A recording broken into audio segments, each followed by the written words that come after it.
Kenapa Jepang akhirnya menyerah kepada Amerika Serikat? Pada Perang Dunia Kedua, Jepang dikenal sebagai negara yang pantang menyerah. Prajuritnya rela mati demi kaisar. Serangan bunuh diri kamikaze dilakukan tanpa ragu. Bagi Jepang saat itu, menyerah adalah aib yang lebih buruk daripada kematian. Namun pada 15 Agustus 1945, Jepang melakukan sesuatu yang dianggap mustahil. Mereka menyerah tanpa syarat kepada Amerika Serikat dan sekutu. Pertanyaannya, apa yang benar-benar membuat Jepang akhirnya menyerah? Apakah hanya karena bom atom? Atau ada faktor lain yang jauh lebih besar di balik keputusan ini? Untuk memahaminya, kita harus melihat kondisi Jepang sebelum, saat, dan sesudah 1945. Ideologi Jepang. Menyerah, bukan pilihan. Sebelum membahas penyebab Jepang menyerah, kita harus paham mentalitas Jepang saat itu. Pada era Perang Dunia Kedua, Jepang menganut ideologi Bushido, kode kehormatan samurai yang menekankan kesetiaan mutlak, pengorbanan total, mati dengan terhormat. Dalam doktrin militer Jepang, lebih baik mati daripada menyerah. Inilah alasan mengapa tentara Jepang bertempur sampai titik terakhir. Banyak prajurit memilih bunuh diri. Tawanan perang dianggap hina. Bahkan warga sipil diajarkan bahwa menyerah pada musuh adalah dosa besar.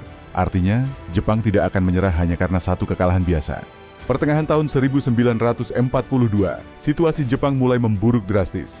Tahun 1943, Amerika Serikat menjalankan strategi island hopping, merebut satu persatu pulau penting di Pasifik. Jepang kalah di Guadalcanal, New Georgia, Tarawa, Makin, Tulagi, Kwajalein, Eniwetok, Saipan, Tinian, Guam, Iwo Jima, dan Okinawa. Pertempuran Okinawa pada 1945 sangat penting. Dalam pertempuran ini, lebih dari 100.000 tentara Jepang tewas. Ratusan ribu warga sipil ikut menjadi korban. Amerika melihat betapa brutalnya perlawanan Jepang. Pertempuran ini membuat AS menyadari, jika Jepang diserbu langsung, korban bisa mencapai jutaan. Namun bagi Jepang sendiri, kekalahan ini belum cukup untuk membuat mereka menyerah. Masalah terbesar Jepang sebenarnya bukan bom atom saja, melainkan kelaparan dan kehancuran ekonomi. Pada 1944 sampai 1945, kombinasi serangan militer, kehancuran infrastruktur, gangguan distribusi makanan, krisis pertanian, dan Amerika memblokade Jepang dari laut dan udara. Jepang pada saat itu sangat bergantung pada impor pangan dan bahan bakar, terutama untuk kota-kota besar. Akibatnya, kota-kota kehabisan makanan, bahan bakar hampir nol, pesawat dan kapal tidak bisa diproduksi, warga sipil mulai kelaparan. Namun para pemimpin militer Jepang masih bersikeras. Kita harus bertahan, apapun risikonya. Sebelum bom atom dijatuhkan, Amerika sudah menghancurkan Jepang dengan bom biasa. Pada Maret 1945, Tokyo dibombardir dengan bom api. Hasilnya, sekitar 100.000 orang tewas. Dalam satu malam kota Tokyo terbakar habis, dan ini terjadi di puluhan kota Jepang lainnya. Namun, Jepang tetap tidak menyerah. Artinya, bom biasa saja tidak cukup menghentikan mereka. Pada 6 Agustus 1945, Amerika menjatuhkan bom atom pertama di dunia ke kota Hiroshima. Dalam sekejap, kota lenyap. Puluhan ribu orang tewas, radiasi membunuh lebih banyak korban setelahnya. Bagi dunia, ini senjata mengerikan. Namun bagi pemerintah Jepang, mereka masih ragu untuk menyerah. Beberapa jenderal bahkan berkata, Amerika mungkin hanya punya satu bom atom. Maka Jepang memilih menunggu dan bertahan. 3 hari kemudian, 9 Agustus 1945, bom atom kedua dijatuhkan di Nagasaki. Ini menjadi titik penting. Namun ironisnya, bom atom saja masih belum cukup untuk membuat Jepang langsung menyerah. Kenapa? Karena ada satu faktor besar lain yang jauh lebih menakutkan bagi Jepang.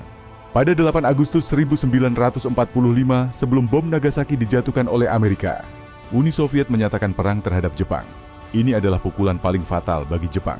Sebelumnya, Jepang berharap Uni Soviet menjadi penengah perdamaian Jepang bisa menyerah dengan syarat ringan. Tapi harapan itu hancur. Soviet langsung menyerang Manchuria, menghancurkan tentara kuantum Jepang, merebut wilayah dalam hitungan hari. Bagi Jepang, ini mimpi buruk. Jika Jepang terus bertahan, Amerika akan menyerbu dari selatan, Uni Soviet menyerbu dari utara, Jepang bisa terbelah seperti Jerman atau Korea. Ada satu hal yang paling ditakuti Jepang, kehilangan Kaisar Hirohito. Bagi rakyat Jepang, Kaisar dianggap suci dan simbol persatuan bangsa. Jika Soviet menguasai Jepang, sistem monarki bisa dihancurkan. Kaisar bisa diadili atau dieksekusi, tetapi Amerika sebaliknya, memberi sinyal bahwa Kaisar boleh tetap berkuasa jika Jepang menyerah. Inilah alasan penting kenapa Jepang lebih memilih menyerah kepada Amerika daripada jatuh ke tangan Uni Soviet.